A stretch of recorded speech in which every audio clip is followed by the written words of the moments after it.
کیا یہ زیادہ مشکل ہے یا تمہاری تخلیق زیادہ مشکل ہے؟ آگے فرمایا اخرج منہا ماءہا ومرعاہا، اور اسی نے زمین میں سے اس کا پانی الگ نکال لیا، اور بقیہ خشک قطعات میں سے نباتات، سبزیاں، غلے، پھل، یہ سب کچھ پیدا کیے۔ بتاؤ، یہ زمین کے سینے سے زمین کو یوں بچھانا اور زمین کے سینے سے یوں پانی کے چشمے نکالنا اور زمین کے سینے سے یوں پھل، سبزیاں اور خوبصورت اور خوشبودار چیزیں نکالنا، یہ زیادہ مشکل ہے یا تمہاری تخلیق زیادہ مشکل ہے؟ آگے فرمایا والجبال ارساہا، اور اسی نے بعض مادوں کو باہم ملا کر زمین سے محکم پہاڑوں کو ابھارا۔ یعنی یہ جو پہاڑ، یہ جو ہمیں لگتے ہیں کہ یہ خود سے کھڑے ہیں، یہ خود سے نہیں کھڑے، بلکہ اللہ نے اپنی قوت سے ان کو میخوں کی طرح، کیلوں کی طرح زمین میں گاڑ دیا ہے، جس کی وجہ سے زمین کو سکون ہے، زمین ٹھہری ہوئی ہے۔ آگے فرمایا متاعا لکم ولانعامکم، یہ سب کچھ جو بیان ہوا ہے یہ تمہارے اور تمہارے جانوروں چوپایوں کے فائدے کے لیے، یعنی جو ذی روح ہیں، جو کھاتے پیتے ہیں، جن کا پورا یہ سلسلہ ہے چلنے کا، جو کھاتے ہیں، جو پیتے ہیں، جن کو زندہ رہنے کے لیے یہ کھانے پینے اور ان تمام لوازمات کی ضرورت ہے، ان کے لیے، ان طبقات کے لیے یہ کیا ہے؟ اللہ کا انعام ہے۔ ان تمام دلائل کو، ان تمام نعمتوں کو اللہ تعالیٰ نے ترتیب سے یہاں پر بیان کیا۔ اب ہم اس کی کچھ تفصیل میں جاتے ہیں کہ ان نعمتوں سے اللہ تعالیٰ کی اور کیا مرادیں ہیں، تاکہ ہم اس کے معنی اور مفہوم کو بھی سمجھ جائیں۔ تو جہاں تک یہ ہے، اس میں سب سے پہلے یہ بیان کیا گیا کہ قرآن مجید میں جہاں پر اللہ تعالیٰ نے یہ بیان اس صورت میں کیا کہ کیا آسمانوں کو پیدا کرنا زیادہ مشکل ہے یا تمہاری تخلیق زیادہ مشکل ہے، یہ موضوعات پیارے بچوں اور خواتین و حضرات، یہ وہ موضوع ہے جو قرآن مجید کا عام موضوع ہے، یہ ایک جگہ پر نہیں آیا۔ ایک تو میں نے آپ کو بتا دیا سورہ النازعات میں، اس کے بعد سورہ المؤمن میں بھی آیا۔ اللہ تعالیٰ نے فرمایا آسمانوں اور زمینوں کو پیدا کرنا انسانوں کو پیدا کرنے سے ضرور بہت بڑا کام ہے۔ لَخَلَقُ السَّمَاوَاتِ وَالْأَرْضِ أَكْبَرُ مِنْ خَلْقِ النَّاسِ۔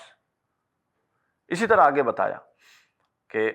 آپ ان سے سوال کریں، انہی کفار کا دعویٰ اللہ نے نقل فرمایا سورہ لقمان میں آیت نمبر 25 میں، آپ انہی کفار سے سوال کریں کہ یہ آسمان اور یہ زمین کس نے بنائے؟ حضور سے پوچھا تو حضور صلی اللہ علیہ وسلم کو اللہ نے فرمایا کہ ان سے سوال کریں کہ یہ سب کچھ کس نے بنایا، تو وہ ضرور بھی ضرور کہیں گے، قرآن کے لفظ ہیں وَلَئِن سَأَلْتُهُمْ مَنْ خَلَقَ السَّمَاوَاتِ وَالْأَرْضِ لَيَقُولُنَّ اللَّهُ، وہ کہیں گے ضرور بھی ضرور اللہ نے بنائے۔ تو سوال یہ ہے کہ کیا ان کی عقلوں پر ایسے پردے پڑے ہوئے ہیں کہ اگر یہ آسمان، یہ زمین، یہ سورج، یہ چاند، یہ پہاڑ، یہ زمین کے اوپر یہ جمے ہوئے پہاڑ، یہ زمین کے سینے کے اندر سے پانی کے چشمے، پھر یہ خشک قطعات اور خشک قطعات پر رزق، جب یہ سب کچھ اللہ کی ذات کر سکتی ہے اور کر رہی ہے اور یہ اقرار کرتے ہیں، تو اس بات کے اقرار میں کیا حرج ہے کہ جو عقل بھی جس کی تائید کرتی ہے، عقل و دانش اس کی تائید کرتی ہے کہ اس پوری کی پوری کائنات جس میں ہمیں یہ سارے انتظامات اور انسلامات کو کر کے اللہ نے بھیجا ہے، ہمیں ان سب کا جواب دینا ہے، اس بات کو ماننے میں کون سی عقلی دلیل رکاوٹ بنتی؟ یہ وہ پورا مقدمہ تھا جو کفار و مشرکین کے سامنے رکھا گیا۔ یہاں پر خواتین و حضرات ہم آج کے اس ابتدائی حصے کا اختتام کرتے ہیں۔ کل انشاءاللہ اس سے آگے چلیں گے، پروگرام کے پہلے حصے کا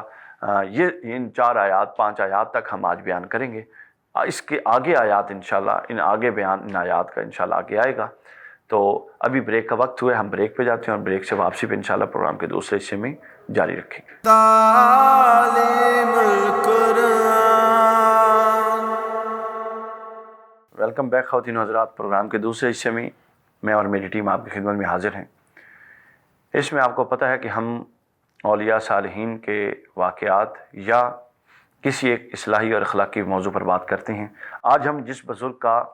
اور ان کی حیات مبارکہ کے چند احوال آپ کی خدمت میں پیش کریں گے، ان کا نام ہے، معروف بزرگ ہیں اولیاء متقدمین کاملین میں حضرت مالک بن دینار رحمۃ اللہ تعالیٰ علیہ۔ حضرت مالک بن دینار حضرت امام حسن بصری، جن کا تذکرہ ہم نے پچھلے پروگرام میں کیا تھا، ان کے ہم اثر تھے اور دینی پیشواؤں میں اور اولیاء، بڑے اولیاء میں آپ کا شمار ہوتا ہے۔ آپ کی پیدائش آپ کے والد کے دور غلامی میں ہوئی، لیکن آپ کے باطنی فیوزات اور برکات ایسے جاری ساری ہوئے کہ ایک خلق نے اور مخلوق کی ایک بڑی تعداد نے آپ سے فیض حاصل کیا۔ آپ کا یہ جو نام ہے دینار، مالک بن دینار، اس کی وجہ یہ ہے، اس کی وجہ تسمیہ شیخ فرید الدین عطار رحمۃ اللہ علیہ نے بیان فرمائی ہے۔ وجہ تسمیہ یہ ہے کہ ایک مرتبہ آپ کشتی میں جا رہے تھے، سفر کر رہے تھے کہ کشتی منجدار میں پہنچ گئی، اور جب ملاح نے، جو کشتی چلانے والا تھا ملاح تھا، اس نے کرایہ طلب کیا، تو آپ کے پاس اتفاق سے کرایہ نہیں تھا،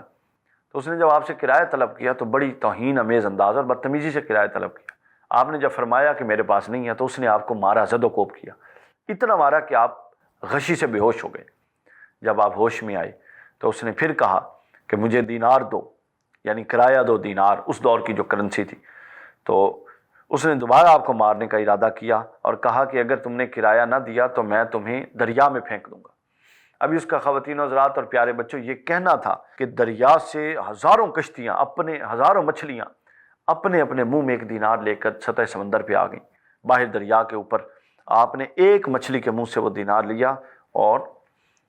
وہ جو ملاح تھا اس کو بطور کرایہ ادا کیا، اور اس کے بعد وہ ملاح جب آپ کا یہ روحانی مقام و مرتبہ دیکھا تو وہ آپ کے قدموں میں گرنے لگا، لیکن آپ وہاں سے اٹھے اور کشتی سے باہر پاؤں رکھا اور پانی پر چلتے ہوئے غائب ہو گئے۔ اس واقعے کے بعد آپ کی شہرت دینار کے نام سے ہو گئی، یعنی آپ کو اللہ نے وہ تصرف دیا تھا کہ آپ کا جو دل تھا وہ اللہ سے ایسے جڑا ہوا تھا کہ اس کے عوض اللہ تعالیٰ نے زمینی مخلوق کو بھی اور جو دریائے مخلوق ہے سمندر کے اندر ان کو بھی آپ کا محب بنا دیا تھا۔ تو نظروں سے چلتے چلتے اوجھل ہو گئے، اس وقت سے آپ کے ساتھ یہ نام معروف ہو گیا۔ اور آپ کے اس طرح کے بہت سارے واقعات ہیں جو آپ کے مقام و مرتبے اور عظمت کے آئینہ دار ہیں، کیونکہ جب بندہ اللہ کا بندہ بن جاتا ہے، یعنی اس کا سونا جاگنا، اس کا ہر کام، اس کا ہنسنا، اس کا رونا، اس کا پورا مدعا، پوری زندگی کی فلسفی اس کی جب اس تصور کے تحت آ جائے کہ کوئی کام اللہ کی رضا کے خلاف نہیں ہوگا، پھر اس وقت بندے پر یہ عطائیں ہوتی ہیں۔ حضرت مالک بن دینار ایک دفعہ سو رہے تھے کہ گرمی کا عالم تھا، گرمی کے دنوں میں درخت سے نیچے سو رہے تھے، یقیناً گرمی میں حبس ہو سکتی ہے پنکھے کی، اب تو پنکھے ہیں، حاجت ہو سکتی ہے کہ کہیں سے ہوا نہیں چل رہی تھی، تو اللہ تعالیٰ نے ایک سانپ کی ذمہ داری لگا دی، وہ اوپر درخت کی ٹہنی سے لٹک کے یوں آپ کو ہوا دے رہا تھا۔ یعنی وہ چیزیں جن سے ہم ڈرتے ہیں، اللہ کے جو برگزیدہ ہیں، اللہ ان کو خادم بنا دیتا ہے۔ اسی طرح حضرت ابو الحسن خرقانی رحمہ اللہ کے بارے میں ہے کہ آپ شیر پر سواری کیا کرتے تھے، اور جس ہاتھ میں جو رکھتے تھے رسی یا کوئی ہنٹر رکھتے تھے مارنے کے لیے، وہ سانپ رکھتے تھے، یعنی یوں جانوروں پر تصرف اللہ نے دیا ہوا تھا۔ اس کی وجہ یہ تھی کہ ان لوگوں کا اپنے نفس پر پورا قابو تھا، خواہشات نفس پر قابو تھا۔ آگے چلیے، آگے ایک بڑا خوبصورت واقعہ ہے حضرت مالک بن دینار کے حوالے سے، کہ آپ کے ہمسائے میں ایک نوجوان رہتا تھا جس کے بارے میں لوگ بڑی شکایات کرتے تھے، اس کی بدعملی کی، اور طرح طرح کی اس کے بارے میں باتیں کرتے تھے۔ آپ اس کے پاس گئے تو آپ نے اس کی اصلاح کی کوشش کی، اس کو سمجھایا، تو وہ کہتا ہے کہ خبردار، میں حکومت کا بندہ ہوں، مجھے اگر تم نے تنگ کیا یا میرے ساتھ کوئی گستاخی سے پیش آئے تو میں حکومت کا آدمی ہوں، تو میں تمہارے ساتھ اسی طرح سے پیش آؤں گا۔ حضرت مالک بن دینار واپس تشریف لے آئے، پھر دوسری دفعہ گئے، پھر دوسری دفعہ اس سے جب بات کی تو پھر اس نے یہی بات کی، تو آپ نے فرمایا کہ میں پھر، جب اس نے کہا کہ میں حکومت کا آدمی ہوں اور آپ میرے معاملات میں دخل اندازی نہ کریں، تو آپ نے فرمایا کہ میں پھر اللہ کی بارگاہ میں تیری شکایت کروں گا۔ اس نوجوان سے کہا، تو اس نوجوان کا جو جواب تھا بچوں، وہ جواب سننے والا تھا۔ اس نوجوان نے کہا، اچھا اگر اللہ سے شکایت کرو گے تو اللہ تو رحیم و کریم ہے، وہ تو معاف کرنے والا ہے۔ بس یہ مکالمہ ہوا اور واپس آ گئے۔ اس کے بعد کچھ لوگوں نے مزید شکایت کی جب اس نوجوان کی، تو حضرت مالک بن دینار نے ارادہ کیا کہ اس کو جا کے تیسری دفعہ سمجھائیں، تو غیب سے ندا آئی کہ خبردار میرے دوست کو پریشان مت کرو۔ حضرت مالک بن دینار پریشان ہو گئے کہ جس شخص سے متعلق یہ لوگ رائے رکھتے ہیں، حاطف غیبی اس کو اللہ کا دوست کہہ رہا ہے۔ آپ فوراً اس نوجوان کے پاس پہنچے اور کہا کہ وجہ بتاؤ کہ تم نے کون سا کام کیا ہے کہ اوپر سے اللہ کہہ رہا ہے کہ میرے دوست کو تنگ نہ کرو۔ تو اس شخص نے کہا کہ اچھا اگر اللہ نے مجھے کہا ہے تو لے، آج سے میں بھی اپنا سب کچھ اللہ کی بارگاہ میں لٹاتا ہوں۔ اس نے سارا مال صدقہ کر دیا اور توبہ کر کے اللہ کا واقعی دوست بن گیا، اس زندگی میں داخل ہو گیا۔ تو یہ وہ طریقہ کار تھا جس کے ذریعے لوگ آتے تھے، جس کے ذریعے لوگوں کے سامان ہوتے تھے، جس کے ذریعے یہ وہ اخلاق تھا، یہ وہ تربیت کا انداز تھا جس سے متاثر ہو کے لوگوں کی زندگیاں بدلا کرتی تھی۔ اسی طرح آپ کے حیات سے متعلق ایک اور واقعہ آپ کی حیات مبارکہ کا، کہ اور یہ بھی اخلاق پر مبنی، آپ دیکھیے کہ ان اولیاء کا اخلاق کتنا خوبصورت تھا۔ آپ ایک دفعہ آپ نے ایک مکان کرائے پہ لیا اور اس میں رہنے لگ گئے، تو آپ کے ساتھ والا جو حجرہ تھا وہ یہودی کا تھا۔ یہودی کو پتا تھا کہ آپ مسلمان ہیں، ظاہر آپ عبادت کرتے تھے، ریاضت کرتے تھے، ساری رات جاگتے تھے، تو وہ دیکھ رہا تھا، ساتھ ساتھ دیکھتا رہتا تھا کہ یہ کوئی مسلمان ہے جو ہر وقت نمازیں پڑھتا رہتا ہے۔ تو وہ یہودی کیا کرتا، وہ اپنے بغض و عناد میں جتنا گند ہوتا ہے واش روم کا جو، وہ پرنالے کے ذریعے آپ کے گھر میں پھینک دیتا تھا، اور پھینکتا بھی اس جگہ پہ تھا جس جگہ پر آپ بیٹھ کے نماز پڑھا کرتے۔ آپ اٹھتے، اس کو صاف کرتے اور بغیر ایک لفظ بولے عبادت شروع کر دیتے۔ پھر وہ پھینکتا، پھر آپ ایسے ہی کرتے، پھر وہ پھینکتا، پھر آپ، بچوں دیکھ رہے ہیں، یہ وہ اخلاق ہوتا ہے اور یہ وہ صبر ہوتا ہے۔ آپ ایسے ہی کرتے، کوئی بات نہ کرتے، یوں غلاظت گرتی رہتی، آپ اس کو جھاڑو سے صاف کرتے رہتے، ٹھیک ہے۔ ایک دفعہ وہ شخص گزرا، اس نے کہا کہ میں آپ کو اتنی تکلیف دیتا ہوں، اذیت دیتا ہوں، کیا آپ کو کبھی غصہ نہیں آتا؟ آپ نے کبھی جواب نہیں دیا۔ تو آپ نے فرمایا کہ خدا کا حکم ہے کہ جو لوگ غصے پر قابو پا لیتے ہیں، نہ صرف ان کے گناہ معاف کر دیتا ہے بلکہ ان کو اجر و ثواب سے بھی نوازتا ہے۔ اس یہودی نے یہ سنا تو اس کی چیخ نکلی، اس نے کہا کہ یہ اتنا عمدہ مذہب ہے تمہارا کہ اتنی زیادتیوں کے باوجود بھی وہ ہاتھ ڈالنے کے لیے تیار نہیں ہے، اور وہ کہتا ہے کہ صبر اور تحمل سے کام لو اور اس کو ضبط کرو، اور ضبط پر پھر اجر بھی دیتا ہے۔ تو انہوں نے کہا کہ آج سے میں بھی سچے دل سے اسلام قبول کرتا ہوں۔ تو دیکھیے کہ ایک بد عملی پر مستقل صبر نے اور مستقل برداشت نے ایک شخص کی قسمت بدل دی اور اس کو یہودیت سے اسلام کے دائرے میں لا کے کھڑا کیا۔ اسی طرح آپ کے حوالے سے بہت سارے واقعات معروف ہیں جن سے آپ کی سیرت اور آپ کے اخلاق و کردار کا پتہ چلتا ہے۔ منقول ہے آپ کے حوالے سے کہ کسی نے مرتے وقت آپ سے وصیت کرنے کی خواہش کی اور فرمایا کہ مجھے کچھ وصیت فرما دیجیے، تو آپ نے فرمایا کہ وصیت یہ ہے کہ تقدیر الہی پر راضی رہ تاکہ تجھ کو عذاب حشر سے نجات مل سکے۔ اور دوسری ایک روایت میں آپ نے فرمایا کہ اللہ تعالیٰ نے حضرت موسیٰ کو بذریعہ وحی یہ حکم دیا کہ فولادی عصا لے کر زمین پر چلو اور ہر جدید اور عبرت انگیز شے کی جستجو کرو، اور اس کے ساتھ اس وقت تک ہماری حکمت و نعمت کا مشاہدہ کرتے رہو جب تک جوتے نہ گھس جائیں اور عصا نہ ٹوٹ جائے۔ اس کا مفہوم آپ یہ بیان کرتے ہیں کہ اس کا مفہوم یہ ہے کہ ضبط و فکر سے کام لے، ہمیشہ اچھائی کے جستجو میں رہ، ہمیشہ آگے بڑھنے کی کوشش کر۔ یہ آپ کے کلمات ہیں، یہ آپ کی نصیحتیں ہیں کہ جوتے گھسنے سے مراد ہے آخری حد تک نیکی میں آگے جانے کی کوشش کریں،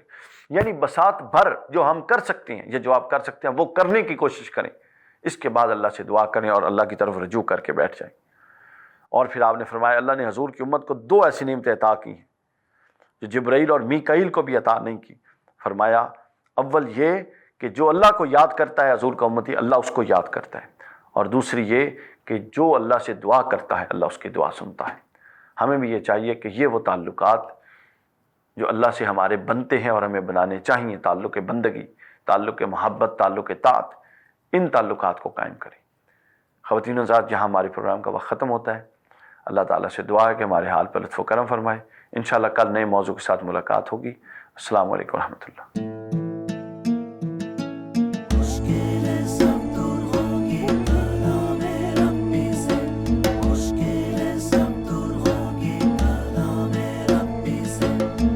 تا